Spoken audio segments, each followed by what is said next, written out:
वशीकरण नहीं हो रहा है तो ये वशीकरण का टोटका करिए और बिना मंत्र, कोई भी मंत्र का उच्चारण नहीं करना पड़ेगा। बिना मंत्र बोले हुए इस वशीकरण के कार्य को करेंगे और आपको थोड़ी ही देर में सफलता मिल जाएगी। इसमें कोई मंत्र नहीं बोलना और स्त्री हो या पुरुष, यानी स्त्री पुरुष किसी के भी बाल से इस वशीकरण को किया जा सकता है। कैसे करेंगे ये सब हम आपको अपने वीडियो में बताएंगे, जानकारी देंगे। और कुछ परहेज होते हैं, उस परहेज को भी करना बहुत ज़रूरी है। अगर आप वो परहेज नहीं करोगे तो ये वशीकरण सक्सेस नहीं होगा। तो सबसे पहले हम ये बता दें आपको कि आपको बाल कहाँ के रखने। बाल देखिए, जो बाल काटे जाते हों बस वही बालों की आवश्यकता है, जिनको आप हर रोज़ या दूसरे तीसरे दिन या हफ्ते में महीने में जब काटते हैं, जिन बालों को काटा जाता हो और वो फिर उगते हों, तो ऐसे बालों को काटें और काटने के बाद में इस वशीकरण को करें। चाहे ये कोई भी वशीकरण करेगा और उसको सफलता मिलेगी। अच्छा, पति पत्नी के बीच में जब अनबन होती है, बार बार कलेश होते हैं, ऐसे में पत्नी क्या करती है कि अपने मायके चली जाती हैं। तो हम निवेदन करेंगे कि ऐसी स्त्रियां अपने ससुराल में ही रहें और वहां रह करके तंत्र जादू का सहारा लेकर के अपने पति को अपने वश में करें और अपने ससुराल में डटे रहें। और अगर उनको लगे तो ये उपाय को कर ले जो हम अभी आपको बताएंगे। देखिए, बहुत आसान सा तरीका है ये, इसमें कोई भी मंत्र का उच्चारण नहीं करना है। बाल की सिर्फ ज़रूरत पड़ती है, बाल की आवश्यकता है। ये उपाय आप करेंगे, आपको सफलता मिल जाएगी। नमस्कार मेरे प्यारे भक्तों, आप देख रहे हैं GH TV और हमारे चैनल से ये प्रोग्राम आप सभी के लिए दिखाया जा रहा है। और अगर आप चाहें तो अपनी इच्छा अनुसार इस उपाय को कर सकते हैं।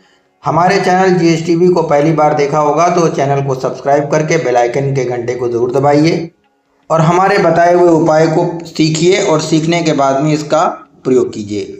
माता रानी की कृपा रहेगी तो यह उपाय तुरंत ही असर करेगा और एक बार में ही असर करेगा, बार बार आपको करना नहीं पड़ेगा। और इसे दोबारा भी कर सकते हैं आप, लेकिन जब बाल जगें, जब बाल उगें तब फिर से आप इस उपाय को कीजिए, लेकिन आपको दोबारा करने की ज़रूरत नहीं पड़ेगी। इसमें परहेज़ क्या करना है हम आपको ये बताएंगे। परहेज़ जान लीजिए। परहेज़ आपको ये करना है कि देखिए, कम से कम 7 दिन तक आपको मीट, मांस, मछली, अंडा, मदिरा वगैरह का सेवन थोड़ा बंद करना पड़ेगा और 7 दिनों के बाद में आप इस उपाय को कीजिए। देखिए, पति से बढ़कर ये सारी चीज़ें नहीं हैं और आपकी पत्नी से बढ़कर भी ये सारी चीज़ें नहीं होती हैं। इसी तरीके से जो लोग शादी विवाह करना चाहते हैं, बातचीत चल रही है लेकिन टूट गया, ऐसे लोग भी अगर चाहें तो थोड़ा सा परहेज़ कर ले और परहेज़ करने के बाद में इस उपाय को करेंगे, सफलता ज़रूर मिलेगी। मीट, मांस, मछली, अंडा, मदिरा वगैरह नहीं कुछ दिन खाएंगे, मतलब 7 दिन तक के तो बिल्कुल भी ना खाएं। उसके बाद में आप खाते पीते रहें। और वैसे भी लोगों के घर में हफ्ते में 1 बार ही बनता होगा, किसी किसी के घर में 2 बार बनता होगा, तो 1 बार नहीं खाएंगे तो क्या बात है। और ये सारी चीज़ें रोज़ाना खानी भी नहीं चाहिए। चलिए हम आपको बताते हैं कि ये उपाय अगर आप करेंगे तो आपको किस तरह करना है। देखिए, सबसे पहले तो ये ध्यान रखिए कि बाल काटने लायक हैं या काट चुके हैं, जो भी है उन बालों को ही आपको रखना है और उसके ऊपर आपको मंत्र का कोई भी उच्चारण नहीं करना है। तो जितने बाल आप अपने रख लें उतने ही अपने पार्टनर के भी रख लें। जैसे पति पत्नी कोई भी हैं तो कोई भी बाल जब हटाते हैं तो उसको साथ में रख लें। और एक कुछ सामग्री भी हम आपको बता रहे हैं, वो सारी चीज़ें भी अपने साथ रखना होगा आपको बाल काटने से पहले। तो देखिए, एक आपको लाल कलर का कपड़ा रख लेना है। लाल कपड़ा जो कि रुमाल जैसा होता है वो आप ले लीजिए, हैंकी जैसा। और साथ साथ में आपको एक नींबू भी रखना है। अब आप देखिए कि आपके घर में एक कोई पुरानी खराब पड़ी हुई झाड़ू, जिसके ऊपर बहुत पहले झाड़ू लगाई जाती थी, अब वो झाड़ू बेकार पड़ी हुई है, वो झाड़ू आपको रखनी है। ये झाड़ू का सबसे बड़ा रोल होगा इस तंत्र को करने में। वो झाड़ू जो बहुत पुरानी हो चुकी है, खराब हो चुकी है झाड़ू, वो झाड़ू का आपको 7 तिनका उठाकर लाना है।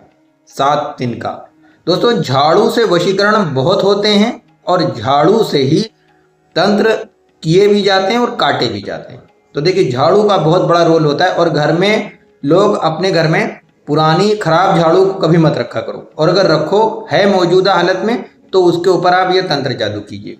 तो चलिए, आप अपने पुरानी झाड़ू से आप 7 तीलियां निकाल लेना, 7 काटी निकाल लेना। आप 7 काटी निकालने के बाद में आप बाल जो आपके और आपके पार्टनर के, बहुत ही ध्यान से समझिएगा, ये बहुत प्रचंड वशीकरण का ये तंत्र हम आपको सिखा रहे हैं। अपने और अपने पार्टनर के बाल को आप इस तरीके से आपस में मिला दो कि पता ना चले कि ये हमारे हैं कि उनके हैं, मतलब आपस में मिल जाएं। और मिलने के बाद में झाड़ू की तीली के ऊपर इसको इस तरीके से लपेट दो जैसे फुरेरी बनती है, इस तरीके से लपेट दीजिए। अब आप देखिए, आपको ये 7 दिन लगातार करना है, ठीक है। 7 दिन आप जो नींबू आपके पास में, नींबू को अपने ऊपर से सबसे पहले आप 7 बार उतारिए और नींबू के ऊपर नाम लिख दीजिए, अपना और अपने पार्टनर का, दोनों का नाम लिख करके आप नींबू को कम से कम 7 बार और ज़्यादा से ज़्यादा 21 बार आप नींबू को उतार दीजिए, नींबू को रख दीजिए। अब आप ये जो फुरेरी आपने बनाया है, जो झाड़ू की तीली में बालों को जो लगाया है, एक फुरेरी जैसा बन जाता है, लपेट दीजिए उसमें। लपेटने के बाद में अपने ऊपर से इसको उतार लीजिए बस 3 बार। और जब उतारिए तो बस उसके लिए प्रार्थना करते रहिए आप कि वो व्यक्ति आपके वश में हो जाए, वो व्यक्ति आपके वश में हो जाए। और 3 बार अपने ऊपर से इसको किसी बड़े बुजुर्ग से उतरवा लीजिएगा। ध्यान रखिए, जब आप इसको प्रार्थना कर रहे हो तो किसी दूसरे का ध्यान ना चल रहा हो दिमाग में और किसी दूसरे इंसान का नाम ना चल रहा हो, वही इंसान जिसको आप अपने वश में करना चाहते हैं। यह वशीकरण बिना मंत्र द्वारा होगा और हम खुद इसको अपने हाथों से किसी दूसरे के ऊपर बहुत बार आजमा चुके हैं और तुरंत वो इंसान उसके वश में हो जाता है। यानी पति पत्नी के कलेश बंद हो जाएंगे, वो आपके वश में हो जाएगा। अगर नंबर ब्लॉक कर दिया तो नंबर भी जो है वो खोलेगा, वो आपसे बातचीत करेगा। और ये बात है कि अगर ये किस दिन करना है, कैसे करना है, ये भी आपको बताते हैं। तो देखिए, ये मंगलवार से आपको उपाय को करना शुरू करना है। मंगल को आप अपना काम करेंगे, बुधवार को आप उसके बालों को लेकर के रात में, यानी कि ये रात में करना है। और एक रात गुजरते ही ये वशीकरण हो जाएगा, एक रात पूरी होते ही ये वशीकरण हो जाएगा सुबह तक के। यानी एक रात में वशीकरण का ये महाप्रचंड तरीका है बिना मंत्र के। तो अब ये 7 जो झाड़ू की तीलियां हैं, इसको हम अंत में क्या करेंगे और नींबू को क्या करेंगे। तो नींबू को काट देंगे, 4 दिशाओं में फेंकेंगे, 4 टुकड़े करेंगे, उत्तर दक्षिण पूर्व पश्चिम, चारों टुकड़े पर अपना और उसका नाम लेकर के बोल देंगे कि हाँ, वो व्यक्ति आपके वश में हो गया। ये 7वें दिन आपको नींबू काटना है। और 7वें दिन जाएंगे तो ये 7 जो आपने झाड़ू की तीली के ऊपर जो अपने और उसके बाल लपेटे थे, इसको भी किसी बहते हुए पानी में डाल देंगे ले जा करके। आपको अब कुछ भी नहीं करना है, ये वशीकरण हो गया। अगर इसी तरीके से आपको और भी वीडियो देखने हैं तो सबसे पहले हमारे चैनल GSTV को आप लोग सब्सक्राइब करके बेल आइकन के घंटे को दबाइए। इंस्टाग्राम अगर देखते हैं तो इंस्टाग्राम पर भी हमारा GSTV के नाम से जो एक चैनल है उसको आप फॉलो कर लीजिए। और वीडियो को लाइक करिएगा, तभी इस उपाय को कीजिएगा, क्योंकि मैं देखना चाहता हूं कितने लोग इस उपाय को कर रहे हैं। जो लोग लाइक करेंगे वही लोग इस उपाय को करें और कमेंट में बता दें कि हम इस उपाय को कर रहे हैं। क्योंकि कुछ लोग कमेंट नहीं लिख पाते हैं, तो बस लोग वीडियो को लाइक कर दें, बता दें कि हम इस उपाय को कर रहे हैं। हम जान जाएंगे कि हाँ, हमारे वीडियो को 50 लोगों ने इस उपाय को किया है, 100 लोगों ने किया है, 200 लोगों ने किया है। और बिना किसी खर्च के आप ये वशीकरण कर सकते हैं। मिलते हैं किसी